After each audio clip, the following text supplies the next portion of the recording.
Hello and welcome to the DynamiXX Simracersworld GT Series finale live on Apex Racing TV. I'm Sam Fitzpatrick. Alongside me tonight is Chaz Jacob with Marco Balbanier on the cameras. And like I said, it is the season finale. Seems as though the Pro Championship in this race is already sorted, but the Am Championship is still very much alive. And there's not many other places better to end a championship than Spa. Chaz Jacob. It's an awesome circuit. Always provides great racing, and just looking at the grid right now, I think it's going to be a very tight fight for the final victory of the season. Yeah, it certainly is, and like you say, Spa is always a great circuit to end the championship on. It's quite an event whenever you drive there. It's brilliant to race around it as well, especially in GT3 cars. Most of us would have done so in the iRacing 24 Hours of Spa, which I didn't do too well in a BMW last time we raced there, but. Yeah, it's fantastic to see these guys on this track for the finale of the season. I'm sure they'll enjoy driving it as well, and I'm sure we're going to enjoy broadcasting it tonight. And I hope everyone at home as well is going to enjoy watching it. Absolutely fantastic field today. We've got at the moment 31 drivers. Not sure if all of them are going to take the start because not everyone has started qualifying. Hopefully they all will. I think this might be the highest participation of the season. So yeah, thanks for tuning along. Of course, any drivers watching this back or watching this live, firstly I don't recommend it, but thanks for turning up today. And it should be a very good race, of course, as I was saying, in the GT3 cars this evening. We've got 5 more minutes of qualifying until the end of this, and I guess end of this qualifying session, sorry. And I guess, Chaz, there's some rivalries to be settled today, and all of these drivers want to end the season on a high. Hopefully there's going to be another season of this. And, you know, it's always important to end the season on a high to get some momentum going into what would be Season 3 of this GT Championship.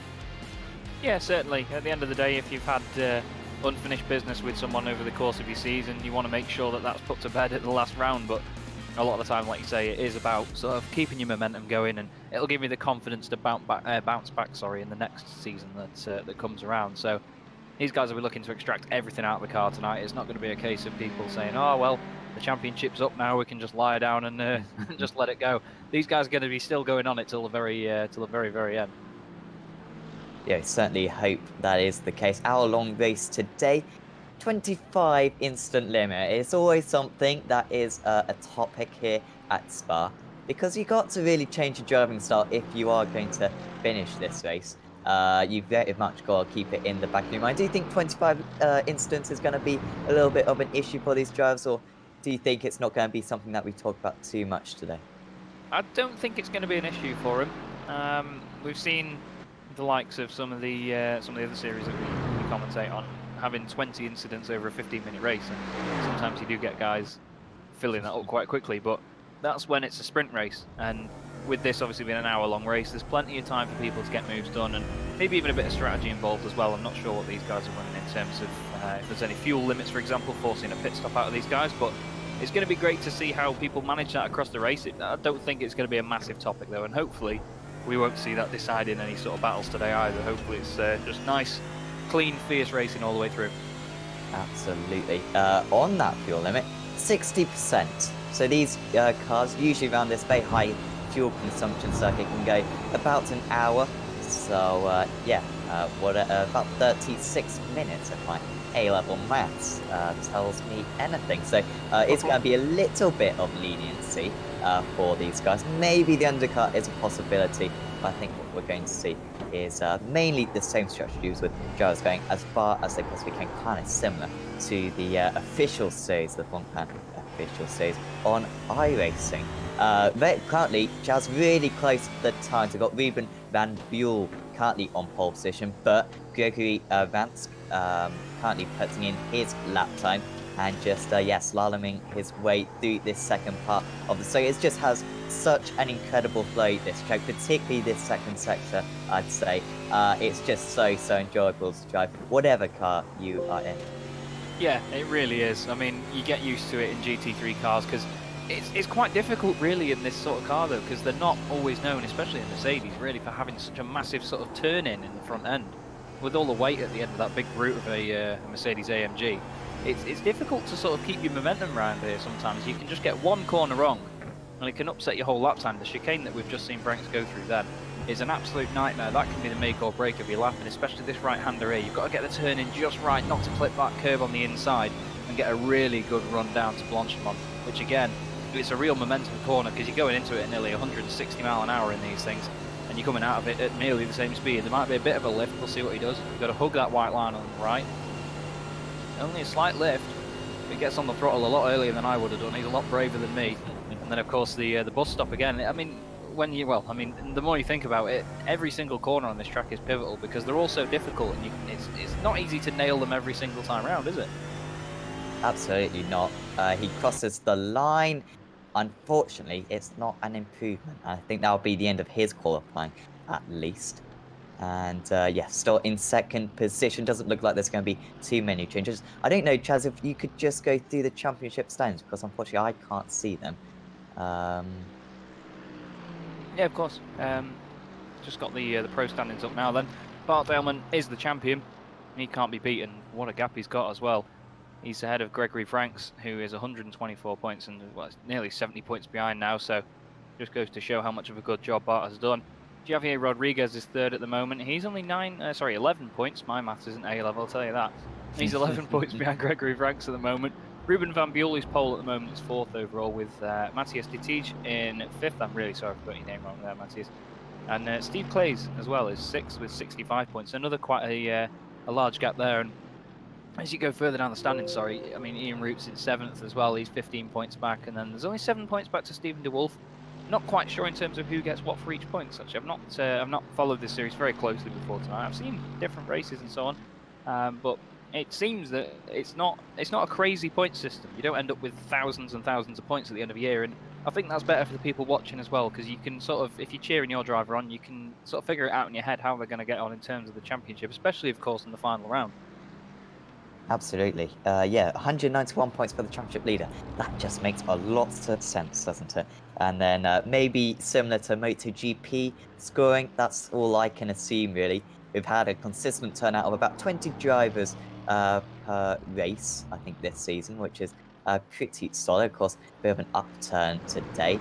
And I will just take this opportunity to thank everyone who's already liked this video. I think we're on, so I frantically check, 13 likes. I realise we've been live for a few minutes now, but yeah, thanks guys. The race hasn't started, by the way. It should get better than this. That's, I assume, what you tuned in for.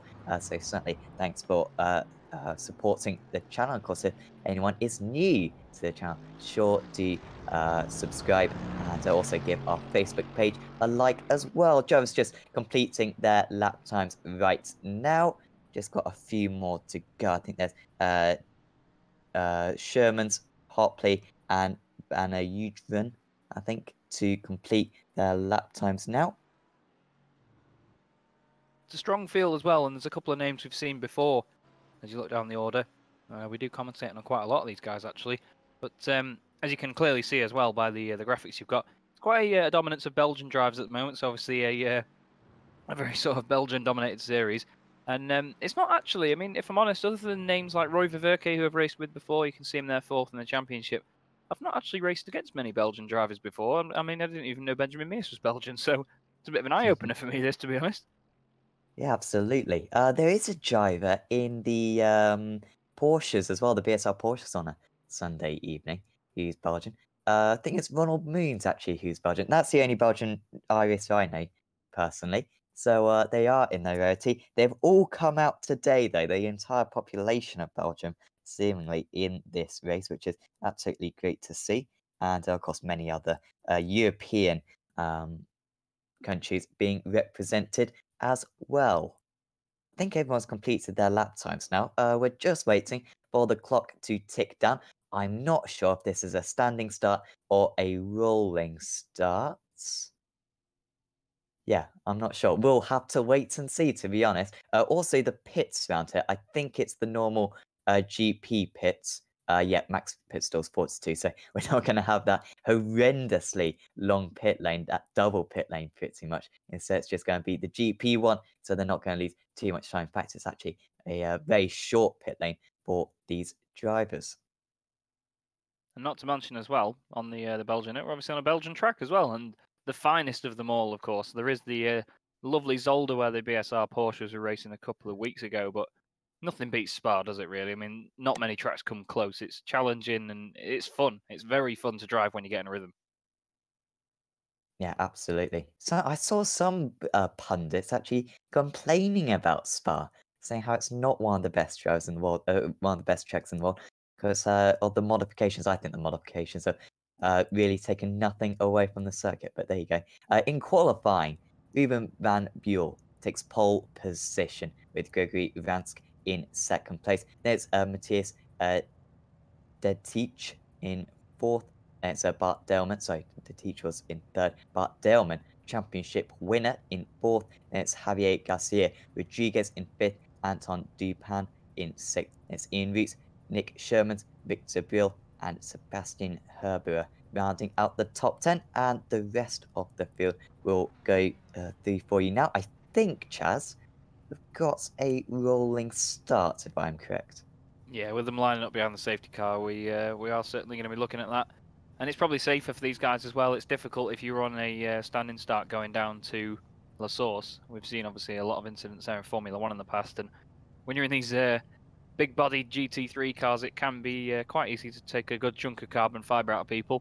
You can see quite a lot of Mercedes, of course, there, but these guys will be sort of mixing it up. I mean, the different cars that you see in GT3 racing is what makes it so enjoyable to watch. And that's just down to the fact that there's such good variety, but the pace is very similar most of the time. There's a couple of BMWs in the pack as well. I believe the pole sitter is in a BMW as well, Van Buell. So fair play to him for that. You don't often see the BMW getting much love, but it tends to be the people that have been around for quite a while on iRacing that can really dial that car in, isn't it? Yeah, absolutely. And yeah, on the Pro Series particularly, it's a rarity, but still decent fan base. A lot of Mercs, though, as you say, Chaz, dominating this field. I see a Ferrari near the front as well. So good to see that being represented. So a little bit of diversity. No Audis, I see. Actually, could you just inform me, Chaz, of course you race a bit of GT3s. I see Audis in the World Championship quite a bit. Never see it in any leagues that we cover on Apex Racing TV. Is it just such a difficult car to drive that only the pros can really extract a lot of pace out of it? I'd say so. Yeah, we as Thrust Vector, we ran an Audi in the World GT Championship. We're actually looking at Brill right now, which I would say is brilliant to see an Audi, but I think that would be too much of a pun on his name. Yeah. But we ran one in the World GT Championship, and it's fast, but like you say, it's very difficult to drive. It's quite an oversteering car naturally, on and off throttle, even on the brakes. So you've got to really just make sure you dial it in. Just do a quick shout as well to Van Buell. I'm not sure whether you guys are seeing the same livery as me, because I've literally just loaded these liveries a moment ago. But he's got a Jordan 1991 livery on that car, and it looks absolutely fantastic, I must say. But we are coming into the bus stop now then to get this 1 hour race underway, Sam. Yep, 1 hour of racing, Spa Francorchamps, to round out the season, and it's Ruben van Buell who'll round the final corner. He's under a bit of pressure already from Vance just behind. They're going to go side by side. Vance actually moving ahead and maybe moving into the lead around the outside at La Source, and he's already got into the lead. Van Buell really dropping back, and he could be under pressure later on from the two drivers behind. We've got side by side going into a route. Barely a tenth between the pair of them, but just moving ahead is Bart Delman into third place. That's a very efficient start for him, and maybe that Mercedes runs and try to get closer to the second place driver just ahead. Seemingly no incidents for any drivers down the field, and already they're very much in single file. Is Van Buell going to be able to hang on into Leclerc? Yes, he is. And well, that was not a great start for Van Buell, but Vance, the pace he carried round the outside at that turn one was quite incredible. Yeah, it really shows that he's got that Mercedes planted, and you can see by the run he's already got, he's probably going to run away with this at the moment. Saw a little bit of an incident further down. I think it was Nick Sherman's that ran wide in the Mercedes. He seemed to go off at La Source. Not sure whether he got contact, but I saw damage to the front right. Let's have a look. Turns in. Oh, it mustn't. Oh, yeah, there you go. He did get contact, but it was quite late on in the corner, actually. I thought it seemed like he dived out. There's another Mercedes, an Automate Knock Hill car was off in the background, but he's still up there as Nick. He's the highest placed AM at the moment, actually, in 14th place. The next two challenges for that are Thayens and Mias in 17th and 18th. Thayens in a BMW as well.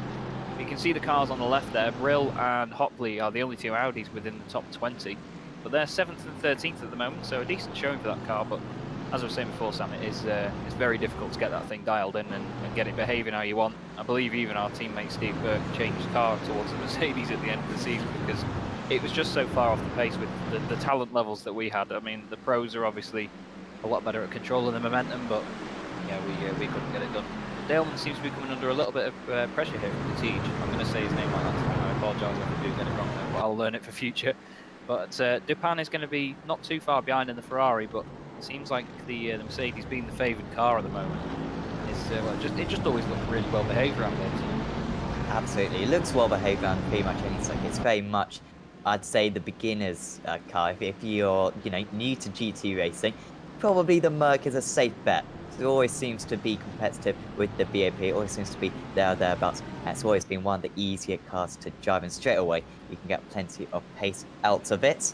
And well, you can see a lot of very good Mercedes drivers out there today. That's just building that gap up a little bit. He's up to 9/10 of a second. Actually, with that advantage down the straight, it's pretty much as we would expect. The BMW faster through the middle part of the circuit. The Mercedes faster, well, everywhere else. We might actually see a move just behind. Victor Bill versus Place. Place goes to the outside, but it's so difficult to pull off the move around the outside at Leclerc because you can see how the track really narrows. And well, if you get a good run out of this one, you can get the run into the next downhill bend. But you can see he's dropped back quite significantly. These guys, though, if anything, catching up to the pack ahead, and it looks as though we're going to have, what, a 6-car battle potentially for 2nd place. Yeah, it's starting to show the behavioural traits of a train forming here. There's tiny little gaps between them, but as these races go on, the gaps don't always get bigger.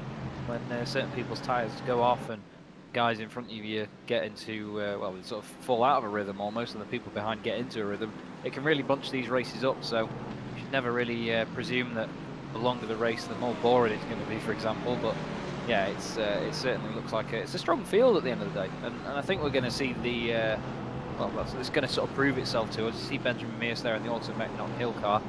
It looks great in that livery, actually. I've not seen the Mercedes in that livery before, but they've raced in a lot of other series across iRacing, and their cars always look nice based on the MG from the British Touring Car Championship, of course, this year.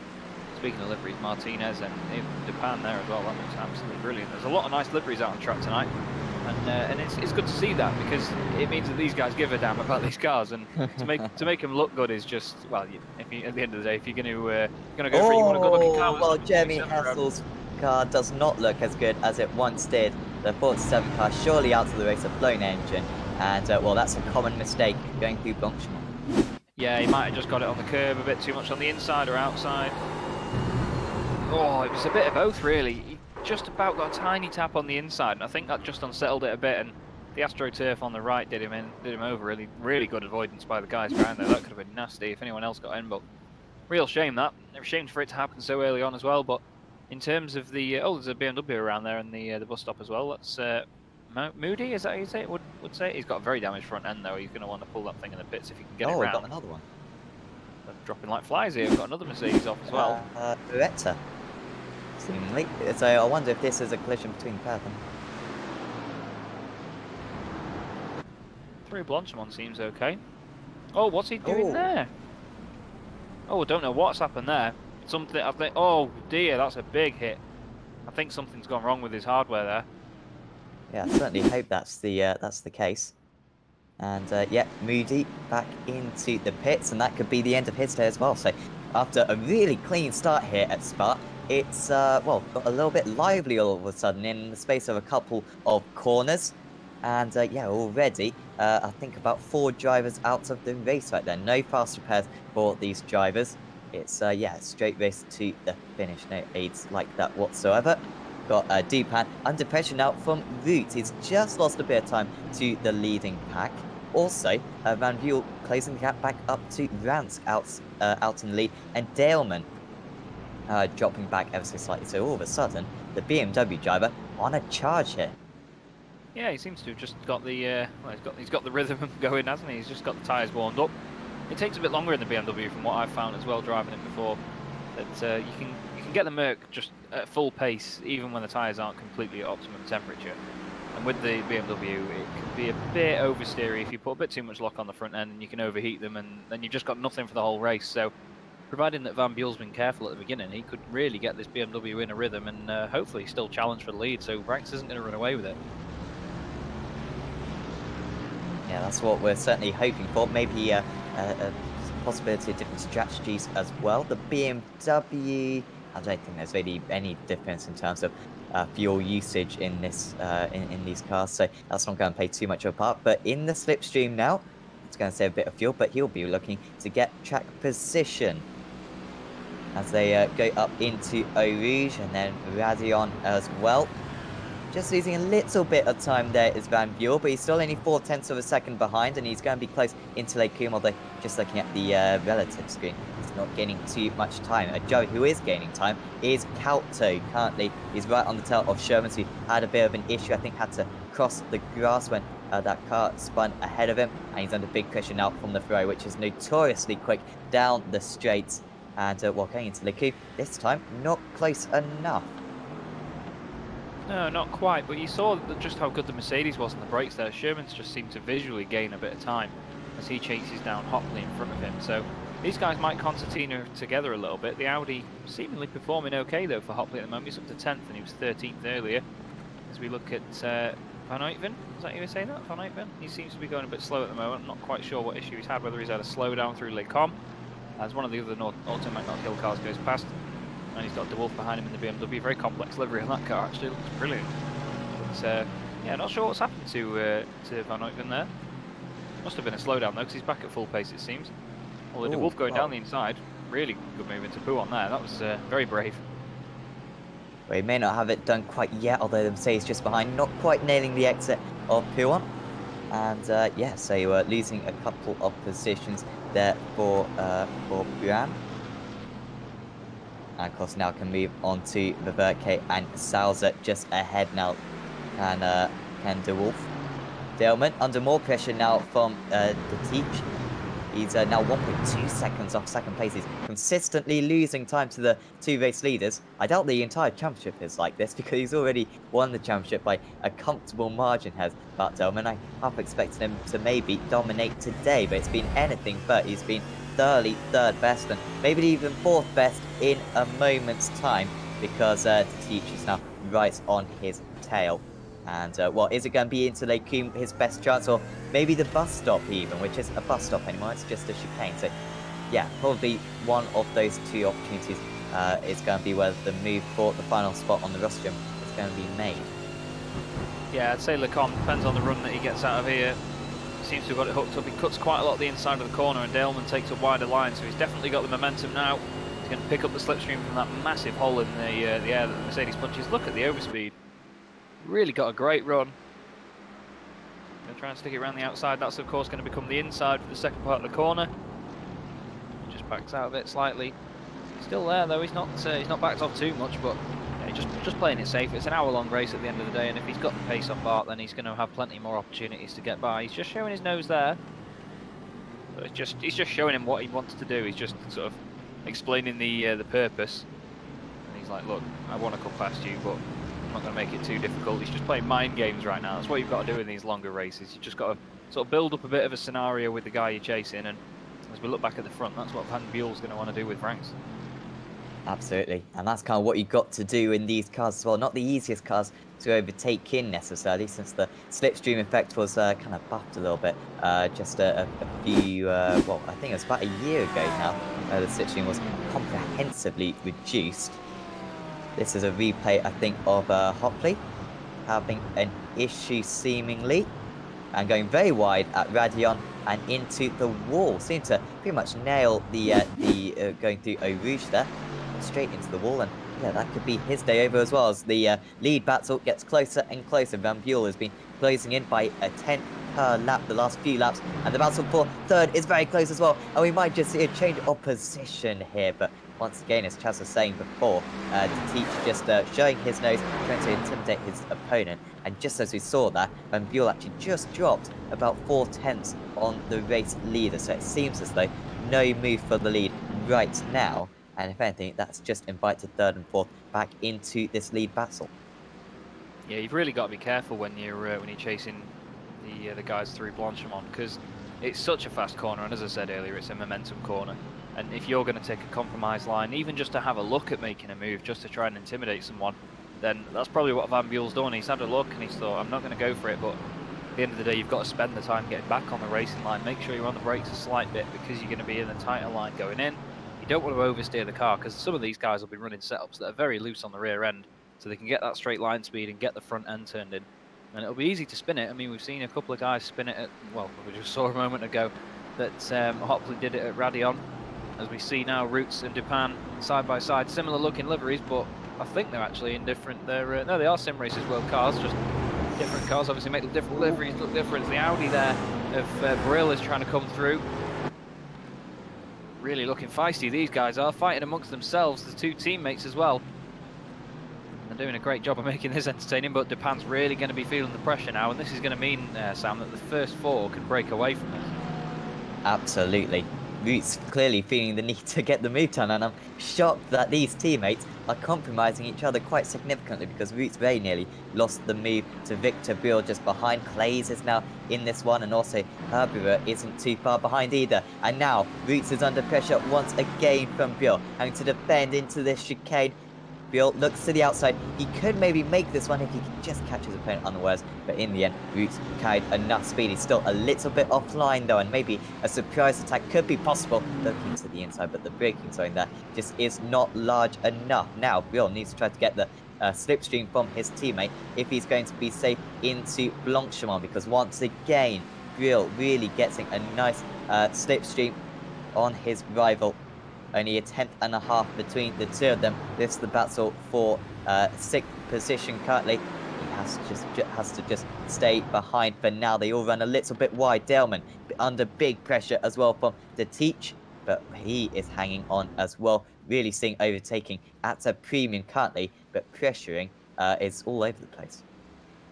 Yeah, we saw fantastic driving there by Brill into the Lafania chicane, and he sort of took a compromise line himself, because he knew that Roots was going to do the same, but out of choice, not out of choice, because he was trying to be defensive, and he got a wider exit out of the first one, and then sorry, I've got that completely wrong way around. He took a tighter line through the first one, so he could get a really long, smooth line into the left-hander, get on the momentum, and he caught back up to him, but around there it's not really enough, because you've got to think about the run down to Blanchimont as we... they've made contact, that's brilliant, Clace. More contact there from the Mercedes. He gets very lucky. That was Herbera that got very lucky there as he went through. I'm not sure whether that would have damaged his car, but, well, that's a real shame for Brill. That certainly isn't Brill. Did he lose it himself and make contact? Yeah, he's gone over the curb there. Oh, Clace tried to go around the outside just to avoid it, but then as the car snapped the other way, he then sort of involuntarily got involved, and that's the second big crash we've seen at Radion. But that once again backs my point up, Sam. These guys are probably running these cars really sort of low downforce on the rear, as Ian Roots finally gets past Dupin for 5th place. He's going to want to chase after the guys ahead now, but look at the gap, the big difference between those guys and the people they're chasing. It's about 5 seconds back from Roots to this each. Yeah, Roots has got to hope that these top four really start battling later on. It's going to be a long drive for him now, because we've got some 45 minutes in this race to go. And, well, hopefully, for him at least, he'll be able to pull away from the likes of Dupin and Herbera, who actually got ahead of Clays straight after the incident. I wonder if Clays maybe has a little bit of damage. He's fallen about 1.5 seconds behind his rival. We'll have to monitor his lap times. Looking at that car, doesn't seem too bad to me at least, so maybe he'll be okay. Of course, Herbert got a big old smash as well. If that was in real life, his windshield would have been pretty much smashed to pieces, I imagine, because yeah, it's a big hit, but of course with this damage model, shouldn't affect him too much, as Detege still putting the pressure on Daleman. Oh, and Dupin is now around. It's all happening to those drivers in the battle for 6th, 7th and 8th. Yeah, again, it must have been just a bit of a slide through Blanchimont that's caused that. It's easy to do, like I said before, but you'd hope that it wasn't contact, because it had really, really ruined someone's night to have it done by contact. And at the end of the day, the whole sort of the nice, I'm trying to think of the word, but just the atmosphere of it can can drop a little bit when those incidents occur, especially in the last round, because then you've got a long time to linger on it and think about it before the next season, I suppose. As you can see, the two different lines there, Daleman trying to just use as much of the road as he can to get away from Detige, but look at that Mercedes, it's such a menacing car to have coming up behind you. Detige pulls out to the left as they go to Le Comte. Oh, he's going to go for it this time, takes a slightly early apex, and there was nearly contact between the two of them. Detige has to go off the circuit, and I think it's going to lose that position to Daleman in the end. Well, they've lost each other lots of time there, and I think Detige is surely going to have to serve a bit more of a slowdown there. He tried round the outside, Chaz, but that's the difficulty of going for it. It's so difficult to pull it off. Yeah, it's never an easy manoeuvre, that. It's never the optimal line. As we see Dupin's incident, he's just turned it in too hard at Blanchimont. It's so difficult to recover. He nearly does. Oh, great save. He only does a tiny bit of contact with the wall, to be fair. He gets another quite hefty hit there, but it could have been a lot worse. He could have absolutely planted it into the wall like we've seen other guys do. But that means now that Fernando Couto in 9th place is the highest placed Ferrari in the field. 7th place is gained. He'll be happy about that. But I'm sure Dupin's going to get back on the horse and start chasing down. There's your AM leader at the moment, Sherman's, as I can hear a car around. It sounded like someone was sliding anyway. I'm not sure whether they've spun it, but it might have just been a bit of a slide. It's easy to slide the car through the fanny chicane. Daleman 3rd then, ahead of Detige. Detige hasn't dropped off far though. You would have thought he got a slowdown earlier, but it's not affected him that much. And we can see at the moment, I think it was Moody before, I'm not quite sure whether it is him that's commented in the YouTube chat saying there was a network port failure during the race. So if it is you, or whoever it is that hasn't been affected by that, I really am sorry for that. It's a nightmare, but I always say this on whenever I'm commentating, it's as if you've had sort of like an engine failure or something go wrong with the car. It's hardware failures happen in real life as well, and it's that sort of bit that we can't really control in sim racing, I suppose, as well. But it adds a bit more immersion to it, I suppose, doesn't it, Sam? It's just not quite on the same scale that you'd want. Yeah, say that to someone who's just lost the race due to it. But yeah, very frustrating, of course. But I guess you are completely right in terms of reliability. And really, we never like to see that happen to anyone in real life, unless it makes the race a little bit more interesting, or on sim racing. Of course, I did see a couple of drivers lose connection. Ronald Moons and Francisco Martinez, both their throughput fell to an unacceptable level, as the iRacing thing says. So maybe that is what he was going on about. And here's Souza getting really close to Mias. This is the battle now for 11th position. They haven't done too many overtakes to find this position. And now we're going 3 wide here. Going into Lake Coombe. Who's going to have the ideal line here? The BMW storming through the middle of the pad then. And is much later on the brakes. Can he get it stopped? Yes, he can. That's 2 positions gained in 1. And then we're going to have a spinner now. Souza round. Makes a couple of small contacts, but it does get back round again. And I think that's 3 positions lost for him in the space of a couple of corners. Real shame that happened that way. You could sort of see it coming though, as they were sort of just making their way around the left-hander. One of them running wide slightly, one of them taking the tight line, and yeah, unfortunately did end in contact. Luckily though, it wasn't a bigger incident. It could have sort of flung the other way, gone into the wall, bounced back, been caught by more cars, but thankfully it didn't. And, well, those guys seem to have got away with it to fight another day. Yeah, because that battle is really close at the moment. Seemingly, the drivers from about 6 to 12, separating a little bit. No drivers within about 1 second there. But still, this lead battle is going on. A little bit wide there for Van Buren. I wonder if that's going to be an off-track. Shouldn't be too much of an issue, as Chaz was saying earlier on. These drivers should be able to keep it within limits, and so far they seem to have been quite restricted. Daleman hanging on for all his life. Is it almost worth maybe Daleman letting past Detige, because it's difficult to tell how much Matthias has for pace, but I think that's probably their best chance to catch back up to the top 2. Yeah, sometimes with this, I mean, we've said this a lot with the BSR MX5 broadcast. Those things get really heavily affected by slipstream, and on tracks like we were at Monza this week, you just have to work together to keep the momentum going, so the pair of you sort of close up on the guys that you're chasing down. And in a race like this with these guys, that they might need to do that really. I mean, it's not a vital part of the track is the slipstream down the straights, but at the same time, there's a lot of manoeuvres and a lot of places to get those manoeuvres done. So if you're going for it every single one, you're just going to drop away from the people in front. But at the end of the day, Daleman is now the newly crowned champion, and I'm sure that he's probably just doing it for pride, really. I mean, at the end of the day, you would want a good battle for the last round of the championship as well. You wouldn't want to just let people by and just think, oh, what could have been? It could have been a nice, fun race. And that's why we're all doing this, I suppose, we're to have a good time racing. And I think that's what Bart wants to do. He just wants to have a good fight. And so do these guys, Franks and Van Buell, still inseparable. Not the smallest of gaps in the world, but Van Buell's doing a great job of staying with him. Yeah, absolutely. You're driving really well currently, those drivers. Driver on the move currently is Herbura. He's onto the back of Roots now. Only 1 second behind. Roots is still 5 seconds off this top 4, so kind of maintaining that gap, but not too much sign of them getting too close. And these two teammates for Sim Racers World. In fact, it's a Sim Racers World 1, 4, 5, 6 currently out there. Also, Stuart Musselwhite in 21st as well, but very successful day currently for this team. Here is Musselwhite running that same livery. Getting a little bit detached, but he's still not too far behind Braganska, and yeah, could certainly catch up to the Spirit Sim Racing driver quite soon. Not to forget Depan as well. He was in the Sim Racers World team. Well, he still is. It's not like he's been fired or anything. But yeah, he would have been up there as well. It would have been a 4, 5, 6, 7, 8.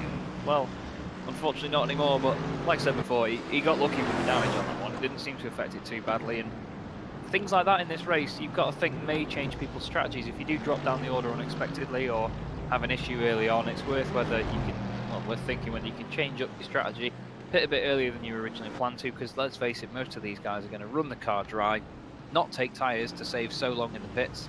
As we see there, that's Rodriguez on the grass out of Blanchimont, and it looks like he's gone in the wall pretty hard on the front right.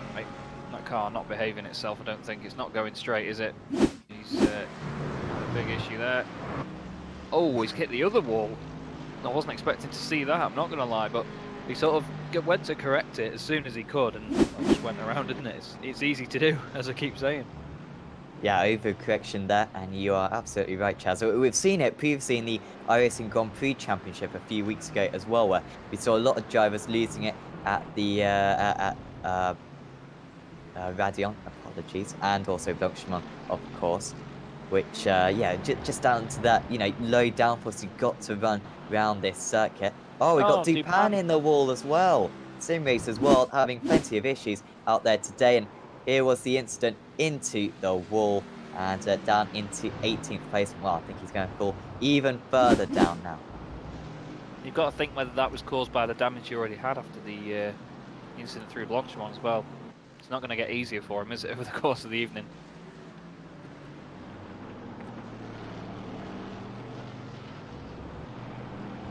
Back with our leaders then. Frank's still doing a fine job. That Mercedes just looks so planted. And Van Buell's BMW, it's not getting any smaller in that rearview mirror of his. He's sticking with him. Number 99 and 48 leading the way and showing us how it's done. But you can just see by that tower on the left, just the spread of cars. It's just dominated by Mercedes, really. But it is the best all-round car, and it has been since I think it came on service, to be fair. The Audi has had points in the Pro Championship where it's been what they call the OP car. It's just been absolutely immense. But again, as we were saying earlier, it's just down to who's driving it. A lot of cars like that on iRacing are in that sort of category. You have to be sort of matched up to it in terms of your driving style. You can try different setups and things and get it sort of to a point where you're happy and safe getting it round a lap on the absolute edge of your ability. It might not be as fast though, and that's something you've really got to consider. You may be happy with your pace like that, but there may always be someone else that's faster than you, and it's the beauty of motorsport, I suppose, isn't it, Sam? It's everywhere you look, there's always someone that's a little bit quicker, and that's why iRacing's so good. The competition's so close. Absolutely, unless you're a certain Martin Conke, you've always got that guy just ahead to aim up to, and even Martin, of course, would be very humble. Of course, he is a very humble champion, a very, very good champion, a very good ambassador for iRacing. Even he would say, of course, that he's always looking to improve himself. But Delman, yeah, doesn't look like he's going to improve on third place anytime soon, although they are still within 3 seconds of the race leader. They're just losing about a tenth per lap, although on that last lap, actually half a tenth faster than the race leader was Bart Delman, championship winner, of course, for Nomad Sim Racing. So he's still staying very much in touch of the top two, but maybe if they keep on fighting like this, and if this fighting gets a little bit more intense, then they could start losing a bit more time. What are we thinking at the moment in terms of fuel, you'd say, Chaz, in terms of Van Buell and De Tige? Do you think they've stayed in the slipstream long enough now to be able to eke out one more lap compared to Ransk and Delman? I'd say so. Maybe even a little bit more than that, to be honest, but it's whether you want to or not. I think if I was De Tige right now, he's clearly got the pace, but you've got to think whether that's down to the slipstream or not. I mean, it just looks like he is, even just through the corners as well. He just seems so much more confident. Delman just seems a bit chilled right now in comparison. I know he won't be. He'll be working his bag off in that car. He'll be going for it. But first De Tige, you've just got to think, when's the pit stop window open? And just get in as soon as you can. Just get in some clear air and make the cutback work. Because it's the often sort of favoured strategy. You only really go for the sort of overcut, as they call it, to pit later if you've got a massive lead or if you're miles ahead of the guy behind. And I think if you are the chasing car out of these pair at the moment, you've got to just sort of judge it and try and get in a lap early, because that clear air will make all the difference. Yeah, it could well be a strategy that they use. The pit stop window is well and truly open. They should be able to go about 36 minutes, like I said earlier on. Let's just turn that to 35. And they've got 32 more minutes to go. So they could pit if they wanted to. But of course, you would be carrying, what, half an hour extra fuel for a few laps, which it's difficult to really get a big pace advantage during. And of course, they'd also come out into traffic. I imagine the pit stop loss would be about 40 seconds. They come out around 13th and 14th, which would be a whole heap of traffic. And of course, we've seen overtaking not the easiest thing in the world today. So yeah, making your way through that field would not be the easiest circumstance to find yourself in. They are now over 3 seconds away from the top two now. So, well, they really do need to get a move on to Delman and De Tige, although of course the top two could well start fighting a little bit more in the coming laps, as Delman just misses the apex on the entry to Pouon. De Tige couldn't quite carry the speed through himself, and yeah, still just having to sit behind as well. Maybe looking for a surprise attack, maybe, as Chaz was saying, just waiting to pull off a strategic master stroke. Just looking at the incident points these guys have got as well. Between the, well, Gregory Vranks has got 3, which is brilliant so far. I mean, I think he's joint lowest of the race so far. Jeremy Hessels has got 2, but he obviously had that incident that's taken him out of the race. And even though we're we're just about halfway through now, as De Tige right on the back of Delman, he's just got nowhere to go, because if you go around the outside there, it's pointless, because you're just going to be so much slower. He hangs back in Blanchimont, tries to get a better run, but well, you can visually see it's not worked for him there, so hopefully he can gain that time back up. I'm pretty sure he will. But De Tige himself, he's got 13 incident points so far, Sam. Just reaching halfway through the race now, 10 seconds to go until we hit that halfway mark. But he's joining with Stephen DeWolf and Benjamin Mears as well, 13 points each. Salvador Sanchez has just got his 10th incident in the race, and further down, Stuart Musselwhite's got 11. So these guys aren't really taking it that easy, but you don't really want to put yourself in a situation where you've got to manage your incident points towards the end. You want to be able to save them up a bit and then really go for it when you need to in the last few laps. Just run a little bit wide on this curb there, or, I mean, we have always said that Spa is quite harsh for its off tracks. You only have to really get 2 wheels over a white line and it gives you them round here, but you can just see how little these guys are spread out as well at the front. It's still quite feisty. Yeah, is that the iRacing instance then? Yes, it is, yes. Okay, how have you got access to that? It's in the Apex Live Time Cap on our left-hand side. No, well, that's our own system, though. That's not the. Oh, I see. That's not the official iRacing. Our one basically is better, at least from what I can work out. It's actually. Don't let me say that. Well, who's going to complement the off-track system in iRacing? Let's face it. Even the staff, I think. Well, will they admit it? I'm not even going. I'm digging myself a hole. I put down the shovel. And, yes. Anyway, our system works differently, let's say, for better or for worse. In some ways it's more harsh, in some ways it's not as harsh. So we'll have to wait and see with that. But you are right, it does give some kind of correlation, I think. And Ransk outside, out in the lead, 2 off tracks according to our system, as you were saying, Chaz. Well, that's just very good, isn't it? So that very much implies he's kept it within the white lines today. And yeah, other drivers maybe not quite so much. We've got Sherman's, leader of the AM drivers. Well, he's looking to get past Calto now for VRO Racing. 0.3 of a second between the two of them. This is the battle for 8th overall. Sherman's actually started in 8th place, but I think, well, I think he's already had 1 hit, hasn't he? I'm not sure what else has happened to him out there, but looking to get back to his starting place. Yeah, he's just making gradual progress. He lost quite a lot of places in La Source on lap 1, so he'll be happy to get back up there. We just saw Ben Thayens then behind these guys. He's got a little bit of time between them.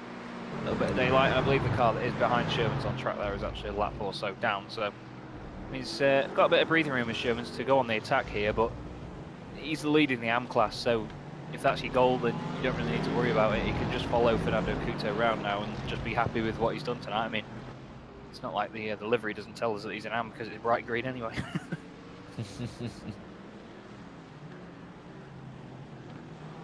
Well, we would just like to say thank you for everyone who's liked this video. 18 likes. Really, thanks, guys. That's plenty.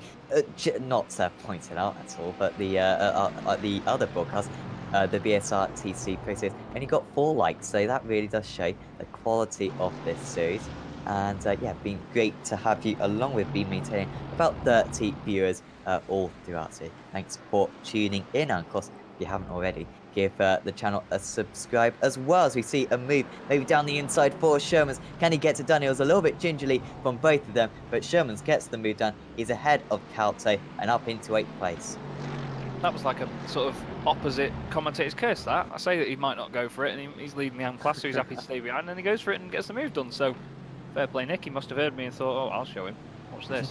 And yeah, he's doing a really good job of it so far. There's 3rd place in the AM category at the moment. Mia's a little bit out of shape into, I was about to say La Source then, it's Lecom, isn't it? In the number 13 car. It's not unlucky for him, though. He's doing all right so far. Pretty decent gap back of 12 seconds, nearly 13 seconds to Salvador Cuenca Sanchez. You can see there in the BMW. Brilliant livery on that thing. That looks outstanding. Lots of different lighting effects and things all put on that. And there's his nearest rival, another lovely livery there, and that is Thisberger.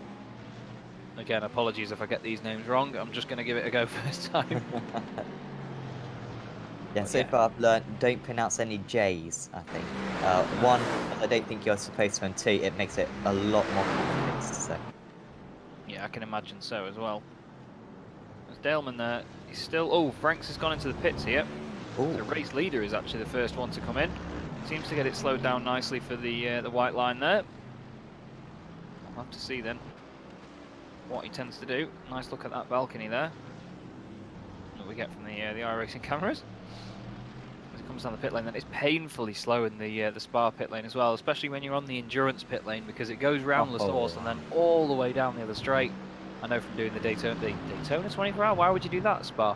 The Spa 24 hours. That when you're down there, you can just see the relative times of the cars either side of you just building up or coming down, and it's just painful. You just sit there on the limiter going, just shouting at it to go, but obviously you don't want it to go any quicker really. You just want it to just time to pass. As we see Delman then still defending from the Tige, and I'm hoping really for Franks that he can get in a bit of clear air when he comes out the pits before Van Buell pits. There he is now leaving the pit lane. And he is in a good bit of clean air as well. The next car up the road is nearly 9 seconds ahead, and then he's got Ben Mears just about 2 seconds behind now. So he's got that clear air, Sam. And I know he had clear air in front of him before, but you've got to think that subconsciously there is that pressure from Ruben Van Buell there. So now that's out of his mind, he can hopefully get some laps in and get on with it. Well, yeah, this is probably the most important 2 minutes of the race now, because Ruben Van Buell has got to put in the lap of his season if he's going to be able to jump the former race leader. So far, it's been quite good, although he's lost a little bit of time to Bart Delman, actually. On this lap, he actually lost 3.5 tenths through the first sector. That's probably due to the fact that he's in a BMW. But through this middle sector, I assume he's going to be able to pull off a couple of good kind of mini sectors. We've got 5 down this circuit. Very much confused me, this sector system, but he's absolutely flying along at the moment. And of course, we wait to see if Delman and Detij will come into the pits as well, or whether they've really saved lots of fuel, which could be very helpful later on with a round of Longchamp now. Got one more corner to go until we find out who will be coming into the pits this time. Van Buell, he is into the pits and tries to take the fastest line possible. Delman is in. Does Detij come in? Yes, he does, and he's right onto the back of him. Delman will be very thankful that he's pitting on the same lap as his rival. And now it's a race between the pit crews. It will be indeed. So this is going to be interesting to see what these guys do in terms of it's taking the risk on fuel, taking as little as he possibly can, sorry. Everyone coming in behind them, the whole top 6, top 7 now. Sherman's in as well. So it's all going to leave the way open for Gregory Vranckx by the look of it. Everyone coming in, yeah. Literally everybody. It's going to be interesting for Van Buell. He's going to want to get that car down the pit lane as quickly as possible. I think that was Vranckx staying out. There's a Mercedes going past. He might have been a lap down, actually, going through the source now. Here is Vranckx. And Van Buell isn't moving yet. He's just got going now, but I think he's even lost a place to Detij as well. And Daleman comes out at front. Brilliant stuff. So he's down the straight now, puts his foot down. There's Van Buell. And they've actually jumped Vranckx. Wow. Vranckx is down to 4th. He's really going to be kicking himself after that. But hopefully him and his teammate Detij, those are the two guys that we thought would come out on top in this scenario. And, well, that's really flipped this race on its head, Sam. Completely just muddled up the top 4, hasn't it? Because we didn't think, or I certainly didn't think Delman had a chance of gaining any positions. He was going to be the one who lost out. And like you said, Detij and Vranckx should have been, right at the front. Instead, they're 3rd and 4th now. Vranckx had a really long pit stop, 23 seconds. That's in comparison to Detij, 19, Van Buell, 19, and Bart Delman, 17 seconds stationary. Now, that's could, considering they didn't have a slipstream in that first stint, I worry for him because that's not a lot of fuel to get to the end. Is he going to have to fuel save? It's difficult to tell, but there's no doubt he's left absolutely no margin for error. And now the teammates, Detij and Vranckx, could well go for a battle. I doubt Detij is going to let his teammate pass because he well and truly deserves that 3rd position.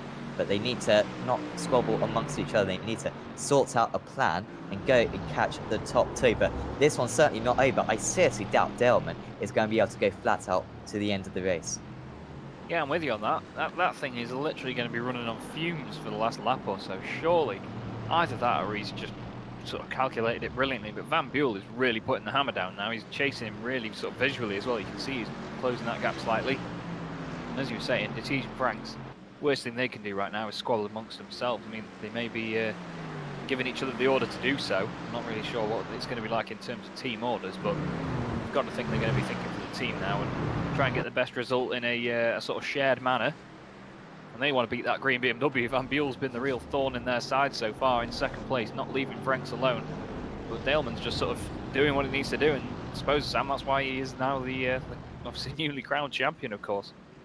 Yeah, I assume none, or not all the races have been exactly like this, where he's just managed to undercut everyone at the pit lane. But, well, if he's the champion, it's understandable that maybe he is a bit of a strategic master. By the way, we should just say Ian Reed's still in 5th position. He's 6 seconds off this top 4. So if it weren't for that start for Reeds, where he was a little bit out of position, started only 7th place, he could have well been with those front guys, but unfortunately he's very much detached now. Herbert was quite close. He's 2.5 seconds behind now, not putting too much pressure, but still a decent day in the office for the Simracersworld driver. Then it's Kobe Clace in 7th. Nick Sherman's the top AM driver in 8th. He's pulled away from Fernando Calto now, and if anything, Calto might come under a bit of pressure from Ben Thanes, the last driver in the top 10. It's a good spread, really good spread. From what we've seen so far in terms of the racing, it's all the top guys have been doing some fantastic feisty battling and really getting on with it. As you can see now, Van Buell, the gap is really just visually different to Detij. As they go through what's known as no-name corner, they're flying down towards Pouhon. He's, well, seems like he's going to come under a bit of pressure. We've seen him do that though. He just dabs the brakes partway around Pouhon. I noticed him do it before in the first part of Stavilo, which is just after the Fania chicane that they're coming into now. Can't tell I've got a map up with names on. He's just coming into, this is the final chicane now, and you could see him. I don't know whether he's going to do it again, but as he goes through Stavlo, after the first part, he just dabbed the brakes just to stop the car running wide and stop getting that incident point. There it is again. You can see he's just controlling the turning on the brakes, and I mean, I've done that before on iRacing, but in a car like the BMW or something like the Ferrari, for example, it's really easy to unsettle it, so he must be right on the edge here, Sam. Yeah, I think so. Yeah, using, maybe that's just a bit of a unique part of his driving style. Of course, that BMW, you can really chuck it around, of course. I see plenty of drivers do that. Maybe not necessarily the best tactic, but yeah, that's how he feels like driving. And, well, currently he's catching up to the race leader, Bart Delman. We'll compare lap times here. Bart Delman crosses the line, and he's going to a 2 minute 18.23. Van Buel does a 2:17.87, and then Matthias de Tiege 17.46. He's 0.8 of a second faster than the race leader on that lap, and well, you can quite clearly see the top three closing in on each other. Also, Rance in the 17s as well, catching up to the race leader. So there's no doubt to me, at least, Chaz, that this is going to be a four-way battle pretty much to the end of the race, and it's going to be Delman. Whilst he's got track position, he's going to be lifting and coasting to desperately try to get to the end. Yeah, only he will know exactly what that car is doing in terms of its fuel at the moment. So we just got a nice shot then of Benjamin Mears, number 13, and Roy Verke, number 14, in 13th and 14th place, the two Automote Knock Hill cars. So they really couldn't plan that any better. And in a way, you've kind of got to hope that Verke doesn't pass his teammate there. But they could be leading, you realise right now, but no, they just want to please us. Oh yeah, and it really pleases my OCD boys, so I appreciate that a lot. I'm not sure whether you plan that. Oh, that's Van Buel going really wide there through No Name Corner. You get a lot of off tracks there as well, to be fair. It's quite harsh as you put two wheels onto the AstroTurf, but a lot of people use it to gain quite a bit of momentum, so if they're trying to deter people from doing that, then they're doing a good job of it. You can see how even this battle is actually. To be fair, it's pretty much exactly the same in front and behind. You've got 4/10 to Delman from Van Buel, and then it was about 4/10 going into there with the Tiege, but he seems to have lost a little bit of time actually. Van Buel really quick round there, and as you were saying before, Sam, this is the BMW's territory round here. These sort of mid-speed corners, that BMW's got some right turning, and look at it go. He's really caught up to Delman there. He runs a bit wide, not sure whether he would have got an off-track for that. Probably so, but as you come down to Blanchimont, it's all completely changed once again in the space of a lap. Well, Van Buel couldn't get the move done on Rance earlier on in this race. He's in the BMW. I'm sure anyone who's driven these cars before will know the characteristics of that BMW compared to the other cars. It is fantastic through the corners, not so good down the straights, and that makes overtaking very, very difficult. But he is so close right now, and with Delman potentially having to fuel save a little bit, there's going to be a big opportunity potentially for the for Van Buel to make the move very soon. He's right to the tail. It's a three-way battle now, and you just wonder, is Tiege going to be able to get a slingshot on these top two just behind him fourth, the Gregory Rance? Just hoping that these guys come together very soon. Van Buel desperately trying to intimidate his opponent, cuts the Eau Rouge corner at the bottom of the hill as much as possible. Doesn't quite get a perfect run, but he's only 0.4 of a second behind. You doubt he's going to be close enough, just due to the fact of the lack of horsepower in that BMW. And actually, it's the Tiege who's going to be much closer. But of course, they all get the slipstream and no changes of position. But now that just shows how difficult it's going to be for Van Buel to get the move done on the race leader. Yeah, it really is, but you can just see out some of the corners, Delman's just not got the confidence of Van Buel. He's chucking that BMW around, as you were saying before, really making it dance behind Delman here. It just seems like Delman's not got the mid-corner speed, either that or he's in a different engine mode, obviously to try and save some fuel, but you can visually see that that thing is struggling right now. He's really not having the best of times. Look at Van Buel launching that BM around. He's been so feisty with it. He's just been a proper showman with it. I mean, you can see people sometimes make a smooth little dart to the inside to put the nose down, but look, he's just chucking it around, absolutely launching it. But it is unsettling Delman though. He's missing some of the apexes. As we go on board with Van Buel now, look at the little amount of lock he's actually using. That thing must be set up to properly oversteer. Must have a lot of grip on the front end and a very loose rear end on that. Because I mean, I know I used more lock than that to get it to turn around there when we were doing the Spa 24 hours. But that just goes to show how much grip they need to have the confidence to boot these cars through. And DeTiege is really, really closed up on the back of him as well. You can see that very intimidating Mercedes. Franks is just nowhere here, Sam. He just seems to have completely dropped off a bit. Yeah, seemingly doesn't have to save any fuel. If this, oh wow, Van Buren, he must be in trouble with this incidents because I've seen him go wide so many times in recent laps. So he's really got to try to watch that. Because in the closing stages, he may well have a bit of an issue on his hands. As once again, he runs a little bit wide, and the top three closer than ever. Vance is going to close up once again. I think he's still in the 17s, whilst the leader is in the 18s. So he's closing in by about 0.4 of a second. So this is going to be a four-way battle before you know it. And you know what? With Roots and Herbert lapping considerably faster, Roots on that last lap, for example, was 0.6 faster than the race leader. With 13 minutes to go, if these guys start fighting, it could even be a five-way battle for the race win by the end of this race. We'll have to wait and see, but for now, it's DeTiege getting really close, and the battle for second place could be about to ignite as they might go side by side into Lecombe. No defense put up by Van Buren, and through goes DeTiege up into second position once again. Gets it stopped for Lecombe, and well, after Van Buren was looking so strong to look for a move for the lead, he's now lost that second place. That was a really commanding move by DeTiege. He's just got so much confidence in the car right now. We saw it from when he was chasing Daleman before.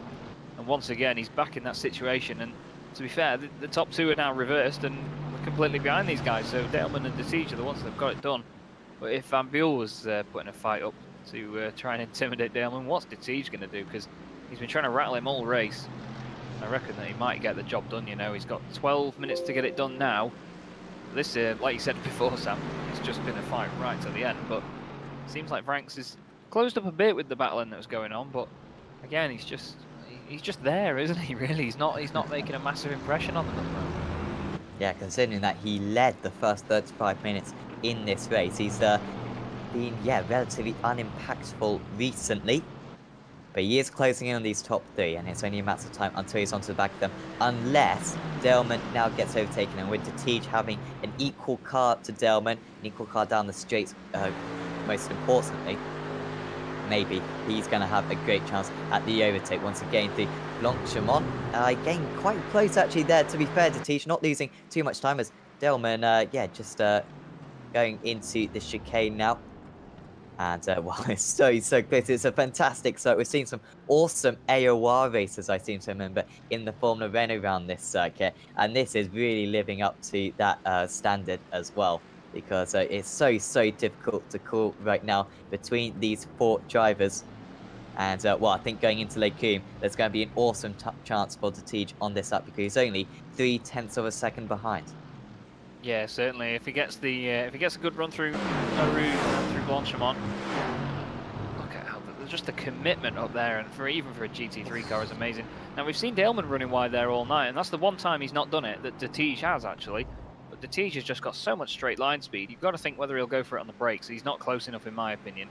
He's just showing his nose just to say, look, mate, I'm coming for you. I'm chasing you down here. I'm not going to be far behind. He's just doing the mind games at the moment. Frank's there in 4th place, bringing it around the source, but look at this. DeTiege is all over Daleman once again. Daleman knows his tricks, though. He knows what he's been up to earlier in the race, so DeTiege is just going to have to try something new here. Just over 10 minutes to go.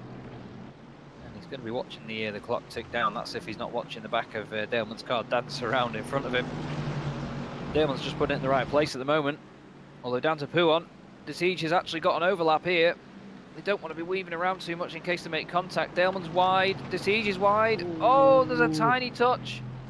Daleman tries to bring the car back in. Van Buren's going to make the most of this as well. He wants it to go 3 wide. Oh, no! Oh, that was a real shame that it ended like that. Daleman came. Oh, there's contact between with the top two as well. Van Buren's into the lead now. Oh, Daleman, oh, they're all round. Oh, he got his just desserts there, I think, did Daleman. They were both weaving around a bit too much, and I think when Daleman came back on, it didn't look like the cars necessarily made that much contact, but I think it was just how quickly he came across. He just, well, it was a real shame. We'll have to have another look at it. Great scrapping down there, though, through Pouon. But you can just see, just come, oh, it was, to be fair, it was DeTiege down there that may have moved over a bit. He runs wide, you can see he tries to get it done, little tap. And just as he goes off, I think, oh, DeTiege, see, now, DeTiege was going over to the left, And I think Daleman must have seen that. I mean, I don't think that was on with Van Buel down the inside. And Franks tries to get out of the way, bless him, and he just gets caught by the car as it rolls back forward from Daleman. But De Tiege starts going over to the left. This was the point I was going to make. De Tiege is going over to the left-hand side of the track.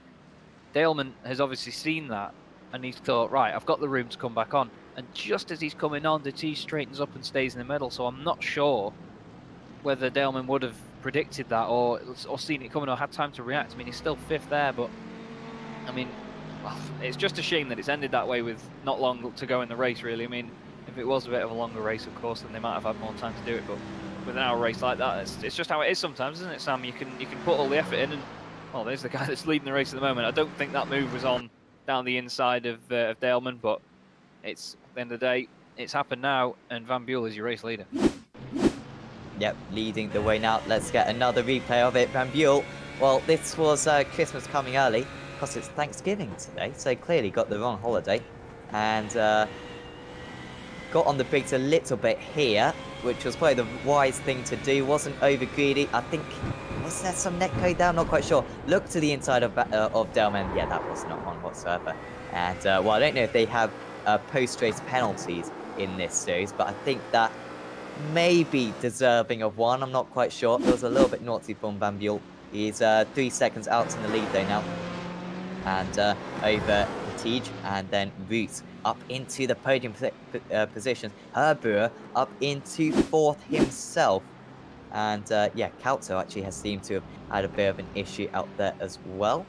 Let's see what happened to him as he just missed his braking point here. Takes an early apex, gets onto the grass, and loses the car, does he? I think he might have got a slow down for that. Yeah, I think you're right, Chaz. Real shame though, it shows how easy it is to get them there. The gap wasn't really that far off the track, but at the end of the day, if you've gained a lot of time from it, then the iRacing system will penalise you for it, and it's good in a way because it keeps things fair like that. And, I mean, I'm personally a big fan of it. On some tracks we all think it's a bit harsh, and I'm sure we all effing blind at it when it happens to us, but like you said before, try telling that to someone who has just had that happen to him. But yeah, from this standpoint, it's easy to say. But De Tiege, then, 2nd at the moment, he's going to be happy with that as well because he went into that wall really hard. So I'm quite surprised that that car is behaving itself at the moment. He's got his teammate Roots behind him there, and then Herbauer as well. And then Daleman, of course, just coming across the line in 5th place. But once again, it's just a shame it ended that way, really, like that. But we do have the, well, the last 5 minutes or so. Anything can happen within 5 minutes, so just have to see whether De Tiege can keep it on the island, and whether Roots can do anything with it and overtake his teammate, because it seems so far that the Sim Racers World cars have no team orders against them fighting each other. Yeah, that certainly seems to be the case. But they're only 3 seconds off the leader on that last lap. Roots actually lapped 2 seconds faster than race leader. I assume that's due to Van Buel maybe coasting a little bit as he looks to the inside now. The battle for 2nd position is back on, and well, this maybe is ruining Roots' chances of winning this race, because biting back was De Tiege into Lake Coombe, but with that damage on the car, going to be struggling through corners, going to be struggling a lot down the straights. And Roots, surely this is only a matter of time until he gets the overtake done. As he tries to get the cutback now. This is where it all went wrong last time into Pion, but this time he's just too far behind his teammate. But I feel as though there could be a move any corner now. And of course, Herbauer, you just saw him in the background, they're only 2.7 seconds behind. Yeah, it's going to be a bit of a damage limitation now for De Tiege, I think, after that. Like you said, the damage is not going to help him down the straight. You can see the front of the bonnet lifted up slightly there, the front end crumpled in. And obviously these cars are quite reliant on aerodynamics and downforce, so it's going to be feeling like an absolute pig in these corners, especially in the middle section. These mid-speed corners are going to be horrible in that Mercedes right now. Might not be too bad down the straight, because as we all know, it's got an unbelievable amount of grunt with that big 6.3 litre V8 in the front of it. But yeah, I don't think De Tiege is going to hold on for that long. Roots is just sticking with him gradually though. He's not the closest that he's been so far, but look at the closing speed. You can visually see it actually as they come up to Blanchimont. So maybe as they go down to Les Combes for one of the final times tonight, as Roots is a bit wide through Blanchimont, it could be on as they go to Les Combes. Clearly got a few instants to spare, as Roots, he's been by himself for the majority of this race after an early squabble. for when he made a few positions up into the top 5, and since then he's been very much best for the rest. A second position though is on for him right now. As we look at Detij, it's 20.02. That's very slow considering he was doing 18s earlier on. Race leader doing 18s. Even Herbura only 2.6 seconds behind in the 18s himself. Could he factor in this battle? And well, by that logic, they need to change the positions right now, swap positions for the sim race as well, because they may well lose a second position out of this. As they go side by side once again, Roots is going to have much better straight line speed, and maybe just backing out of it in the end is Detij. Lifts off, and up into second place is Ian Roots, and that was probably the wise thing to do. Yeah, he'll be happy with that as well, will Ian. He's put a good race in so far, kept the car nice and clean. He's got 5 places gained, so to get on the podium, we'll be happy. Detij started 3rd on the grid, so we'll be happy with that.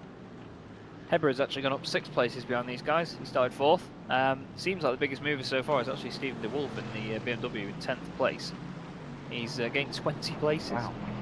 Brilliant stuff. So he started dead last, and he's in the top 10. That's a really, really good drive, especially in such a competitive race like this in cars such as the GT3 cars. And even another factor of that is the fact that it's Spa. It's not easy to gain places here. You can argue that there is slipstreaming opportunities, but at the end of the day, you've got to get the move done and get it done at the right time. As we see Sherman's there, the AM leader. Ben Thayens is nearly 9 seconds back behind him then, so he's pretty comfortable at the front of that class at the moment with only 2.5 minutes to go. And it's pretty guaranteed, Sam, that unless we give him a horrific commentator's curse, that he's going to win that class tonight. Yeah, being a very good drive actually from Sherman's. Really has mixed it with the pro guys. Certainly should be a pro driver next season. Another driver who ought to be a pro driver is Benjamin Mears, because we were told going into this round he pretty much just needs to finish the race, accumulate a handful of points, and that would be enough for the AM Championship, and that's what he's doing at the moment. He is 6th out of the AM drivers, I believe, currently. Yeah, 6th place out of the AM drivers. So decent day at the office for him, and well, that's just going to push him over the line to that championship victory. Here is Van Buel though leading the way. He's got a lapped car just alongside him, so don't worry too much about that one. And he's still 3 seconds out in the lead, very much just cruising now at this point in the races. Roots giving his teammate Detij a bit of a slipstream that could well secure that 2nd and 3rd for Simracersworld. In fact, actually 4th place is Sebastian Herbura as well. So yeah, going to be almost clean sweep. It's just Ian then as well with Benjamin Mears. His behaviour out of no-name corner to get on the brakes and stop the car running wide makes me think that he might be a bit short on incident points going into this last minute or so. So he might just have to be careful for the last few laps. I mean, he's dropped off quite a bit from his teammate Roy Ververke, who he was battling with earlier. I think there's about a sort of 12-second gap now, and there's also Sergio Sousa between the two of them. So he's obviously just taking it nice and steady. Like you say, he just needs a handful of points, just pretty much needs to finish the race, and he's got it wrapped up. Someone that's also nearly got it wrapped up is this man, Ruben Van Buel. To be fair to him, he's driven a brilliant race so far. He's just done everything he needed to do, kept Franks under pressure when it mattered. And it's a real shame for Franks, actually. He's dropped out. He's right out of the race, to be fair now. He's down in 23rd overall. And it does show him actually he's out of the race. So a real shame for him there, but Van Buel's done everything he needs to. And he's only got 20 seconds to go. So that would pretty much mean that this is the last lap of the race, unless they do an hour and then an additional lap. It'd be interesting actually to watch Daleman as well in a moment when it gets to the end, in case he needs to do any fuel saving. Sam, we mentioned it earlier, but obviously after he dropped out of the lead, it's not really been the hot topic. Yeah, and he's maybe been able to cruise a little bit more. He's kept his lap times up, so in the mid-18s, which is very competitive. Roots, by the way, on that last did a 17.8. He's been absolutely flying. He's going to be only 3.5 seconds off the race lead, seemingly. But the man in the race lead is Ruben Van Buel. And he's going to end this season in the perfect fashion. Lines him up maybe for season 3 in the absolute perfect way. He rounds to the final corner. Ruben Van Buel wins the season finale here at Spa. And that was a classic event. We thoroughly enjoyed covering this race on Apex Racing TV. And yeah, what a drive there from Ruben Van Buel. Came against the odds, had to get the moves done on circuit, and he very much did that. Nick Shermans finishes top of the AM drivers. 7th overall, and that was a really good drive. He only finished about 20 seconds off the lead in the end, which, considering that he started in 8th place, as a very good effort and didn't get a great start either. And yeah, final few corners now for Benjamin Mears as well. He's bound to win the championship. He's under a little bit of pressure from Berg just behind. 7/10 of a second. Is the 13 driver going to be able to hang on for it? He's, well, I don't know if he's celebrating or not, but he's losing plenty of time. And, well, he's got one more corner to go. I think he should be okay. It's Ben Mears. He's going to take away the championship, a very hard-earned championship as well. He hasn't absolutely dominated the series, but he's going to cross the line here, and he's going to clinch the points he needs to be the champion. Well done to Ben Mears out there. And, well, they are our 2 champions then. Ben Mears, the championship winner, and Bart Delman, the pro champion. There's your race winner then, Ruben Van Buell. Like we say, just did everything he needed to do, didn't he, Sam? He just kept it nice and controlled when he was behind ranks, nothing too drastic. He was obviously dancing that car around when it came down to chasing De Tiege and Delman. But that incident is going to be a talking point for these guys. They're not going to be letting that one slip. So it'd be interesting to see if anything does come of that, of course. But shame to see it end that way. But what racing we've seen tonight. There's your M-Class winner as well. Nick Shermans, he did a fantastic job. He just kept it in front of everyone he needed to, really. I think it was Nick as well that started further up than everyone else. I'm pretty sure. I apologise if I've got that wrong, but from what I remember, I think you're right. I think he was about 8th on the. Oh no, yeah, he was 8th on the grid. He's gained 1 place, so that's probably the best way of me looking at that. So he's again just really controlled drive by I've lost his first name then, Nick. I apologise. I was going to say Ben Mears, but can't take it away from Ben Mears either. He's just done the job on the night. And that championship is now his, and as you could see towards the end, he was very happy with that. And there's your race results. Yeah, so it's Ruben Van Buell taking away the race victory. Started on pole position. That feels a while ago, I must say, because he lost it going into La Source in the first corner. Quite incredible start. Had to follow behind for many laps. Dropped down to 3rd after the pit stop. So it was all going a little bit poorly for him, being overtaken. And then the incident between the top 2, making a bit of contact with Bart Delman as well. And he got into the lead, wins the race by 3 seconds over Ian Root. So you wonder where he could have been. It went for a little bit of a poor qualifying and start to the race. He finishes only 3 seconds off the lead there. He will be delighted with that. Matthias de Tiege, well, he'll be a little bit angry they couldn't win that one. Running 2nd place with a few laps to go. He ends up in 3rd on the podium. Sebastian Herbert, really good result for him in 4th. There's Bart Delman in 5th. Prism 3 finishes in 6th place. Only 11 seconds off the lead. Shows how close the pack really was today. Nick Shermans wins the battle out there in 7th overall. Then it's Ben Thanes, Fernando Calto, Stephen De Wolf rounds out the top 10. Then it's Bram Van Utren in 11th. Roy Ververke, Sergio Souza, Benjamin Mears, now the champion. Well done to him. Thijs van den Berg in 15th. Then Salvador Suenza Sanchez, Stuart Musselwhite, Pedro Bracanska. Then it's Andrew Hopley, Prism 5. I don't know what's going on with those prisms. I do not know. It rounds out the top 20. And then behind that was Francisco Martinez, 1 lap down.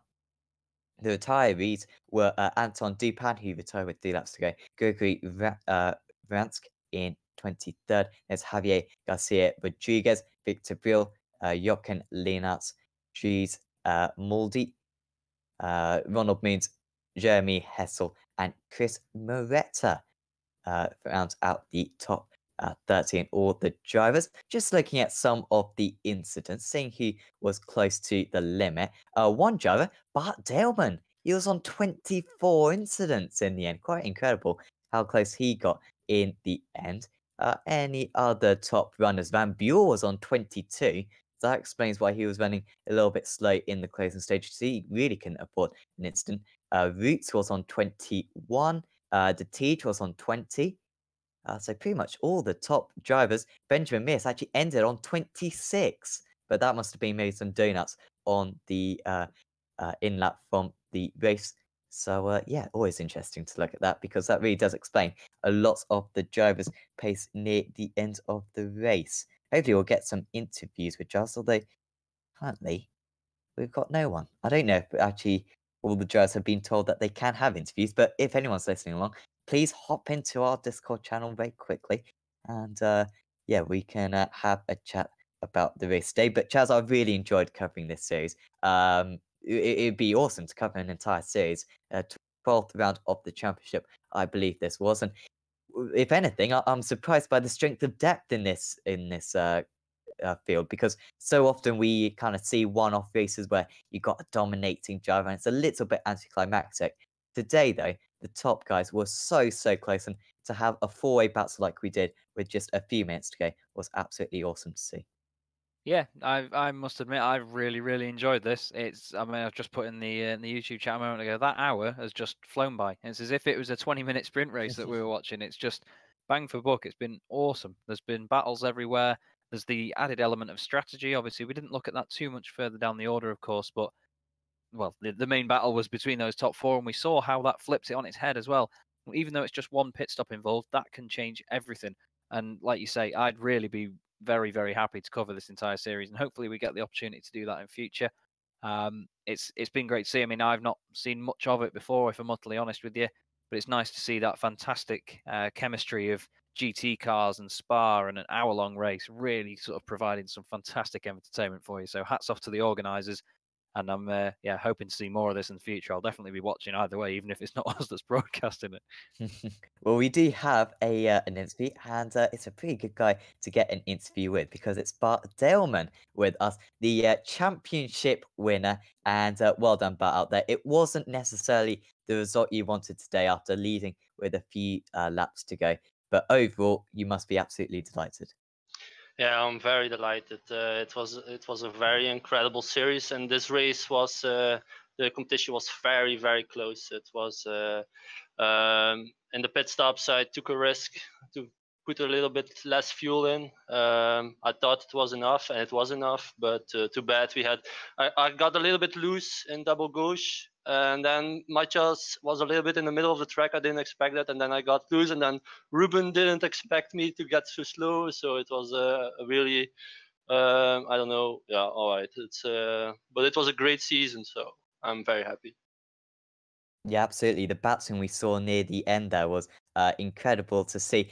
With 10 minutes to go when you were leading, did you really think that you were going to be able to hold them off? And was all your attention just pointed towards defending, or did you have to think about fuel as well?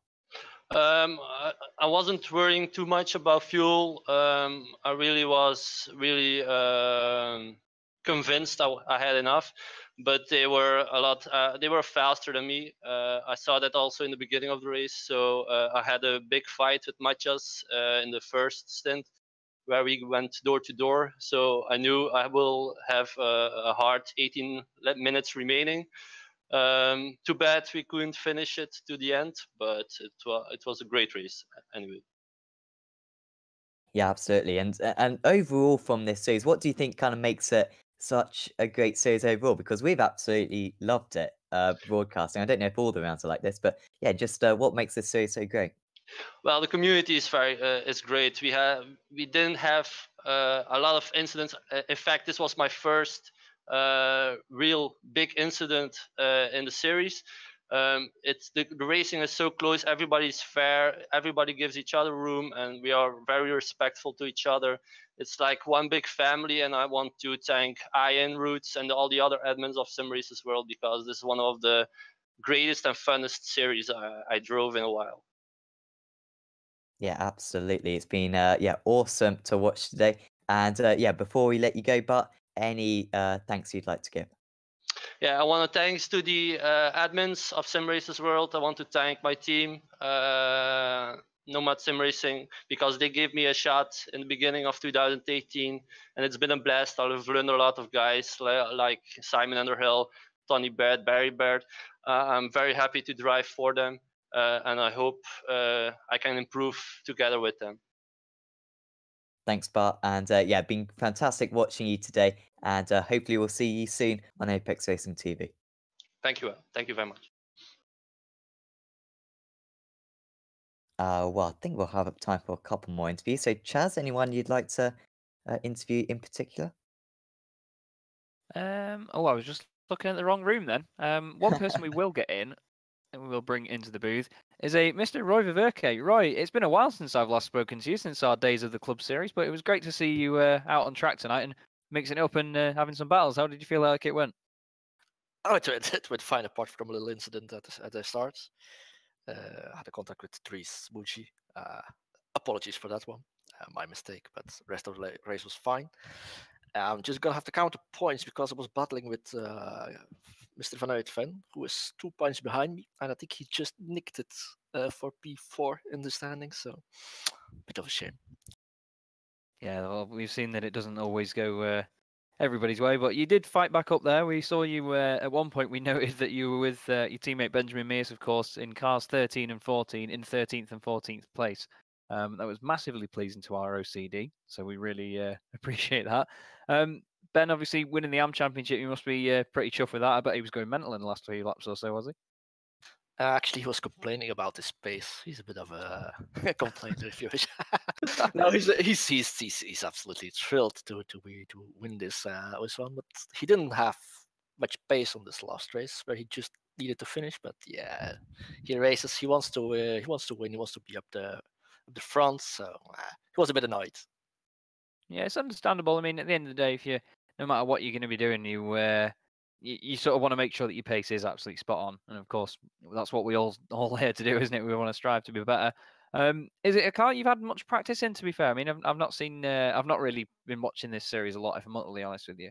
I mean, have you sort of progressed over the course of the season, or have you always been sort of up there? Depends what you call up there. I couldn't drive the car at the beginning of the season at all, and I'm quite comfortable with it now. I hope next season we can add some pace to that. Should be fun. New season is already being worked on by Ian Roots, who organizes everything together with the team. But they're doing a really good job. It's a really fantastic championship. Loads of fun. I would say anyone who wants to do a GT3 league, just get in touch and get in there. It's absolutely massive fun. Well, we were just saying before as well that we've had a lot of excitement tonight. I mean, it's the first time I've seen the series. I think it might be the same for Sam as well. And we were just saying it's flown by. An hour race was literally felt like a sprint race. It was so exciting to watch. It's just been really awesome. And obviously, we thank you as well for being such a great driver and providing the entertainment as well and all the guys on track. Before we let you go, Roy, is there anyone you want to give a quick shout out to? Well, I already mentioned Ian, who did a fantastic job organizing it, and I'm sure season 3 will be even better. And of course, I have to thank Lockhill Racetrack, who is our sponsor from the team, and Automac Performance, tuning shop in Scotland, which has been supporting us for a couple of years now. Absolutely brilliant guys. So shout out to them. Smashing stuff. Well, we hope to see you again for next season, Roy. It's been a pleasure watching tonight, and yeah, we'll speak to you again soon. Thank you. Bye. Roy Viverke there. I used to race against him in the club series. It was years ago now. I've not actually seen him on track that much, to be fair, Sam. So it's good to see him. Good to speak to him, of course. Yeah, absolutely. We've got a couple more jazz to get interviews with, so we're going to make these a quite quick fire. But we've got Ian Roots with us now, and Ian, really well done on that second place. With a few minutes to go, you're running in 5th, a bit detached from the top guys, and all of a sudden, the race came into your hands, and you managed to finish in 2nd place. Well done. Thank you. Yes, it was. In actual fact, that's my best result of the season. So.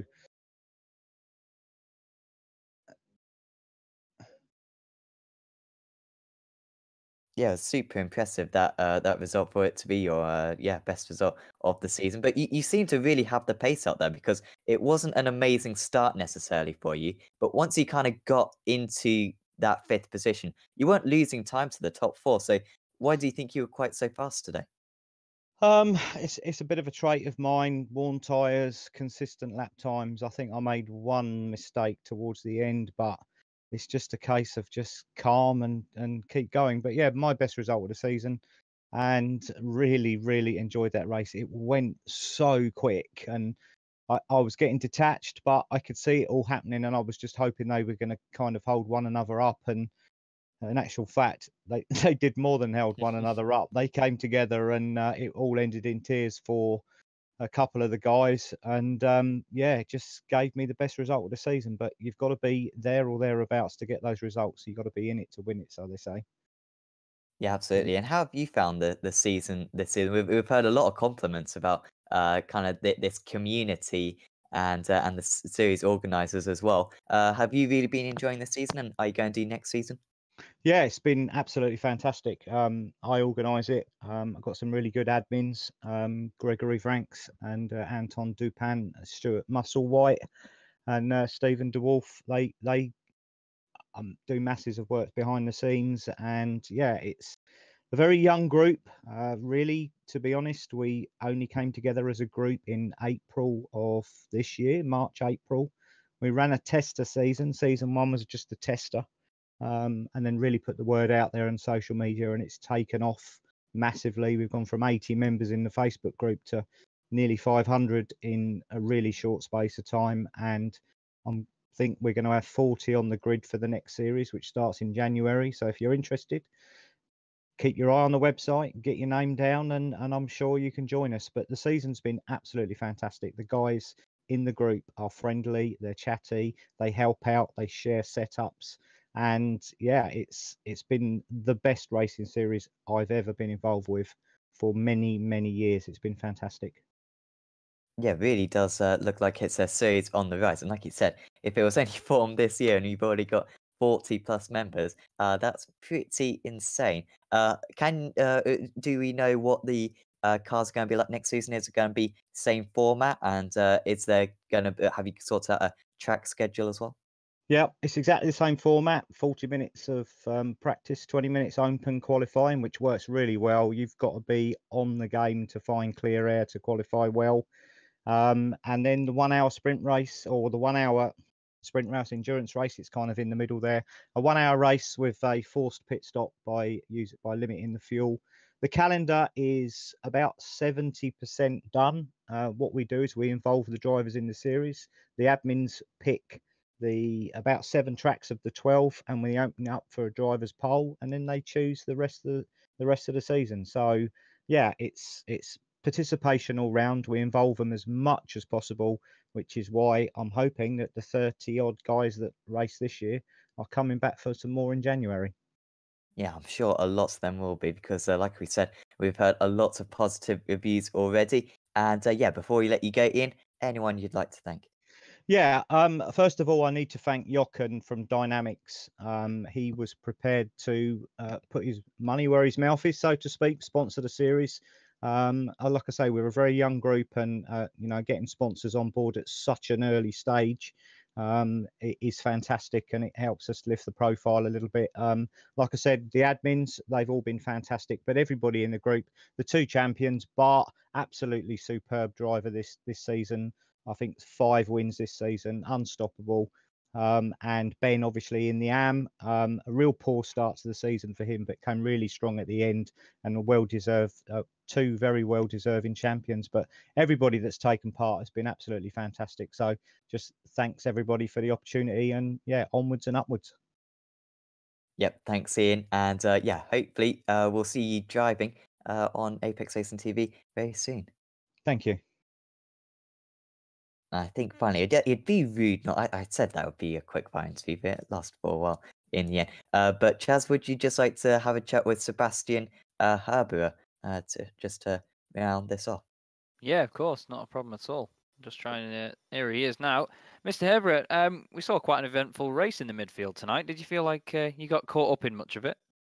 Yeah, it was suddenly eventful. I didn't do much overtaking, but somehow the places just came to me, and especially that incident up on the hill on Radillon was a little bit scary.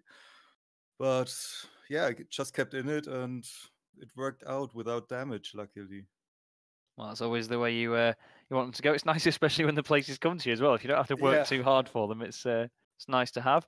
Have you been happy overall? I mean, 4th place tonight, fantastic result, of course. Have you been happy with your entire season? I joined the season quite late this year Okay. because of work reasons. So I wasn't really competing for the championship, but the races I did do, I did quite well. I almost always finished top 10, so that's that's good for me. Yeah, definitely. Well, I mean, looking forward to next season as well, of course. I mean, are you going to be around for that? Are you going to be giving it everything? Yes, of course, of course. That's what we like to hear. Well, is there a difference in car choice next season? Have you even thought about that yet? It might be obviously a bit early for me to ask that, but if obviously the GT3 there is quite a lot of car choice involved. I mean, are you planning on changing, or are you happy to stick where you are? Well, probably since our endurance car of choice is the AMG, I will probably stay with the AMG Yeah. just to keep it consistent. Yeah, makes sense that to stick to one car, and you can obviously tweak setups and you learn how the car behaves, don't you, over a long time with that. Yes, of course, and I kind of like the big pig, like I like to call it. Yeah. It doesn't really turn, but it's really forgiving and a good drive. I was saying that earlier tonight as well. Actually, I said that I think it was Detige got some damage, and I said it was handling like a pig. So at least I'm not the only one that calls it that. To be Yeah. fair, but it's been great to watch you tonight, Sebastian. It's been really good, and obviously a fantastic fourth place for you as well. So our biggest congratulations on that. Is there anyone you want to give a quick shout out to before you go tonight? Yes, of course, to Ian, of course, because he's the guy behind it all. He's doing a really good job. He's keeping the group alive and is organizing all this. So yeah, he deserves all the applause. Smashing stuff. Well, thank you very much for joining us, Sebastian. It's been an absolute pleasure, and we hope to speak to you again another time. Thank you. Good night. Sebastian Hebra there. Very polite and obviously very enthusiastic about his racing. He loves it, which is it's what we want to see, Sam. I mean, drivers that really enjoy it, and that's why we're all here, I suppose, isn't it? Yeah, absolutely. I don't think I've ever heard more more of a consensus of the quality of the racing. It really does seem like a league which is on the rise. Such a quick rise, and it's a relatively simple format. Just GT3 cars. Hour-long race seems relatively basic, but of course, clearly the community does make this series absolutely fantastic. So we'll certainly keep an eye out for it in the future. Of course, if you do feel like signing up for this series, don't have any hesitations. Do check out their website. But I think that pretty much rounds us off for tonight. Our next broadcast will be the Euro V8 Supercar Series, sponsored by KSW Painting, on Saturday evening.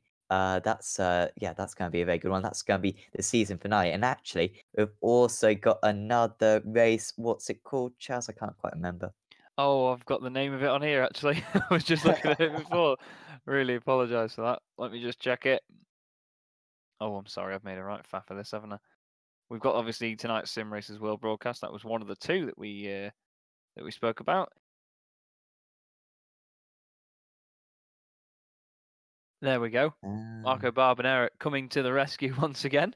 It's like it says, Simability Prelude to the PCDC 6 Hours of Brands Hatch. That will be on Saturday evening. That's going to be 1800 hours GMT. That's when everything will be starting off, and it should be really good. I mean, Brands Hatch always provides good racing, nice tight and twisty circuit, and it's one of the gems of the UK, isn't it? Yes, absolutely. Yes. Oh, bloody hell. Well, they're going to be showing the same track, aren't they? That's not going to be very convenient, is it? Yeah, I really thought about that. Anyway, yeah, that's our schedule. And of course, on Sunday as well, we've got the Porsches as well. And I think the final round of the BSRTC Pro Series is next Thursday. Keep your eyes peeled for that. That's going to be very important before the Radical Series starts next season as well. But of course, we'll move on to that once we reach that iceberg. But, well, of course, before we go, we'd just like to thank everyone. 20 likes on this video. Absolutely fantastic. Really glad that the community has enjoyed this race. We certainly have.